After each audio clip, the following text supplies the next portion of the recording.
Everyone, let's look at the United States and Canada. The first thing we're going to look at, this is going to be a fairly short lecture today, and it's just going to be on landforms and resources, pages 1 and 2 in your notes guide.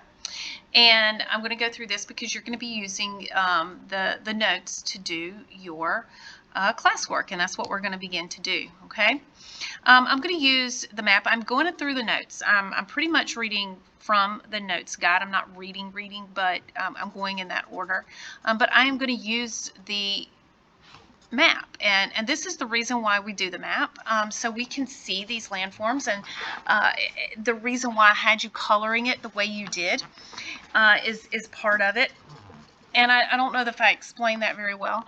Hopefully you did, and as we go through, and hopefully you have your map with you, you can see as we go through, okay? So the first thing to understand is that the United States and Canada, which is what we're looking at in Unit 2, does not occupy the entirety of the North American continent. Probably, I would say, the upper 4/5 of that. Central would be the United States, and the northern would be Canada. But you definitely have the southern tier, the southern part of it, which is Mexico and the Caribbean islands down here. We'll look at those we get to Latin America in Unit 3. So these two countries together, this region is referred to as Anglo-America, mostly for the simple reason that it was, both of them were at one time colonies of Great Britain, and for that reason, really, they mostly speak English. English is the predominant language in both. We'll talk a little bit more about some differences in that, particularly with Canada. But this is Anglo-America. We share a lot of the same culture, language, religion. So there's a lot of similarities there. So the name Anglo-America. They are two very large countries. This is a very vast land area. Canada is the second ranking country in the world in size, following Russia, and the United States is right behind Canada. So very, very vast areas here. They're both very wealthy in terms of natural resource, and that usually does, kind of also mean that they're wealthy in terms of, I guess, money. But really, when we talk about wealth here, we're talking about natural resources. And part of that is the fact that there's a lot of fertile soil here. You have a lot of land. You have a good climate for it, too. But the soil itself within the United States and Canada is very, very fertile. You also have a lot of water. You have a lot of ports along the eastern and western coasts, but also along the Gulf of Mexico.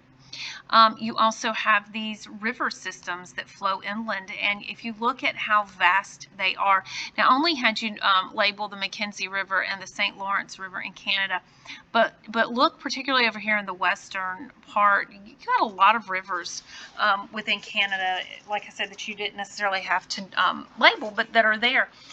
And in the United States, of course, you have some vast river systems that are extremely important. We'll look a lot some of those when we talk about each country in general. You've got a lot of forests in these areas, but also a lot of minerals. And I mean, we're rich, and I say we, and I mean us in Canada. Minerals, we have the metals, gold is there, but also oil. We have these fisheries. Both countries make money with timber, or at least have. So a lot of natural resources here, which means that these two countries are fairly wealthy for that reason. Let's look at the landforms, and again, if you go back to your notes and you look at that, this is on the third slide, and I'm going to start here, and again, it's just 3 slides that we're going to go through, so I'm not going to switch back and forth. I'm primarily going to stay on the map. Okay, so the first thing, we're going to go, like I said, east to west, is the coastal plain, and it is a flat area. This is flat, and it goes from the Atlantic Ocean pretty much back to the highlands right there. And it starts up here in the northeast, and it widens up as it goes. It's very narrow in the northeast, and as it goes south, it does widen, kind of slopes to the left a little bit there, and it kind of goes down below that. Now, as you get down here toward what is Florida, this area becomes known as the Gulf Coastal Plain. Now, you don't really need to know that in terms of looking at this map. It's just all a coastal plain, and that's fine. Just know that this area here is the Gulf Coastal Plain. You'll notice how wide it is compared to up here in the upper northeast of the United States. You have to the west of that the Appalachian Highlands, and the highlands themselves are more than just the Appalachian Mountains, although the Appalachians are the primary part of that, okay? This is a chain that stretches about 1,600 miles from Newfoundland all the way down to Alabama. And this is, compared to the West Coast, a fairly old mountain range. It is...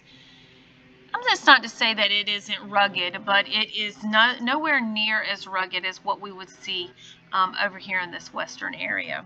Okay, it's called, parts of it, the Blue Ridge Mountains, and again, we'll look at that, more of that later. I don't want to kind of get lost in that yet. To the west of the mountains of the Appalachians is the interior lowlands. Now, I'm going to tell you what the interior lowlands is split into three parts, and if it's to the west, it's going to be this area here, the Canadian Shield, the interior plains, and the Great Plains. Okay, and that's not the same order, but this is the order that you can see them here from really east to west. So I'm going to start here with this interior plains. You did not have to label the interior plains, but I told you that I colored them this color for a reason. Okay, so this is the area from the Appalachians to about 300 miles west of the Mississippi River. Now, I think I took it a little bit too far to the west, but you get the idea.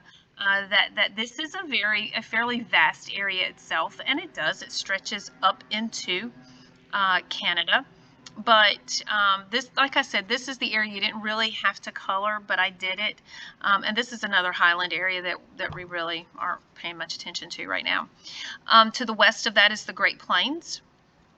Okay, this is mostly a treeless area, and it's to the west of those interior plains. But this is where we have our prairie, very fertile soil out here. You have a lot of farming that occurs out here. And then to the north, you have the Canadian Shield. Okay, this is a rocky, fairly flat region, and it covers about 2 million square miles around the Hudson Bay. And you'll notice that it surrounds the Hudson Bay. Okay. All right, to the west of that is the Rocky Mountains. Now, this is a series of ranges. Now, this right here makes it look like it's not that long, but really the series of ranges goes all the way up into Alaska. So you've got the Brooks Range, the McKenzie Range, coming all the way down here to the Rockies. So it's a series of ranges, and it's about a 3,000 mile long series. It stretches from New Mexico all the way up to Alaska, and these are really high peaks, again, compared to the Appalachians. They are very rugged, craggy. There's a lot of steep cliffs and things like that, but most are more than 12,000 feet high. Okay, and then you have the Continental Divide, which is the line of the highest points in the Rockies, and this is where it marks the division between rivers flowing eastward and westward. So, and a lot of that, water flows downhill. So, here it would begin flowing east, and here it would be flowing west. So you can just kind of see that. Just know what that definition is. I didn't have you mark that, but just to understand that that's what it is. Okay. The Pacific Ranges. Now, again, this got kind of hard to see.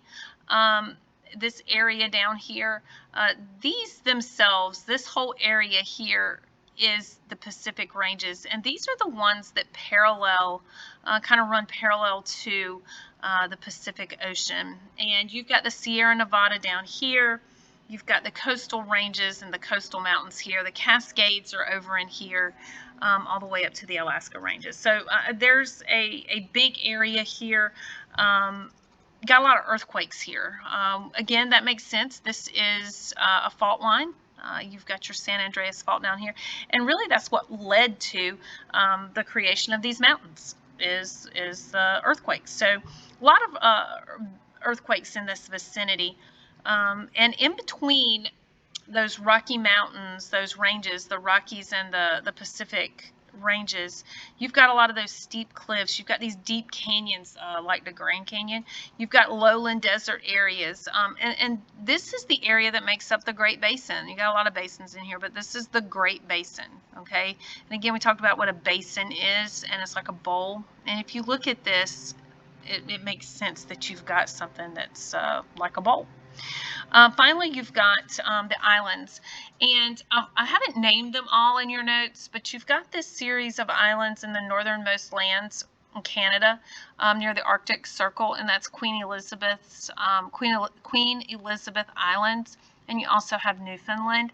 The other two sets is the Aleutian Islands and the Hawaiian Islands, and both of these are similar, not that just that they're owned by the United States or they are a part of the United States. They're similar because both are volcanic islands. Okay. The resources that we have, again, I'm going to kind of look at a little bit more of this, and is this using our just looking at our landforms and stuff, okay?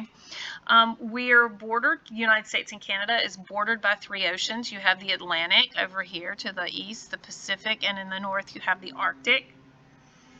And then you've got also the Gulf of Mexico down here to the south. So what you see is shipping is going to be important.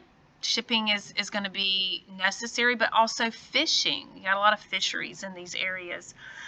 Those large inland rivers and lakes that I was talking about earlier, these are important for transportation.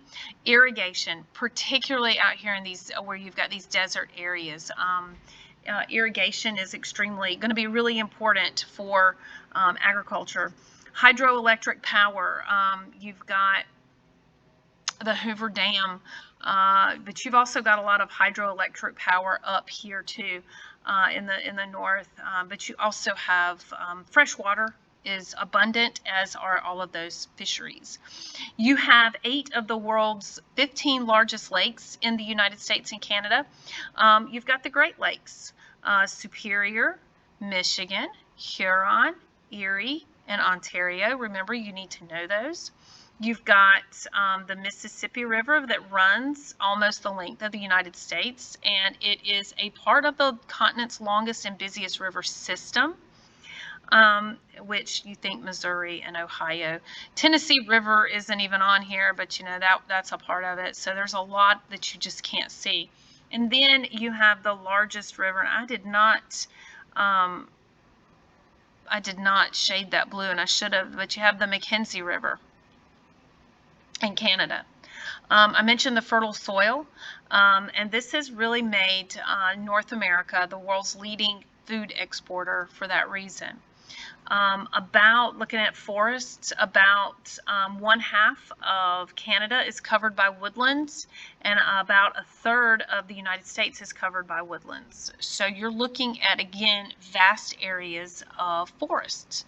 And both countries are major producers of lumber and forest products. Minerals and fossil fuels. Now listen, this is important because it's allowed both nations to really industrialize rapidly, which we'll talk about especially when you get to some world history, but also U.S. history later. Those minerals I talked about at the very beginning, You've got iron ore, nickel, copper, gold, uranium, and a lot of those are located within that Canadian Shield. But iron ore is also located in various other places within the United States. A lot of your steel making plants are going to be located fairly close to iron ore mines. So gold, of course, you heard about the 49ers. In 1849, you find gold out here, but also in the Yukon. You've got a strike up in the north of Canada, the Klondike up around, and you've got the oil. There's just so much up there. Gold, silver, copper, and uranium are in the Western Mountains.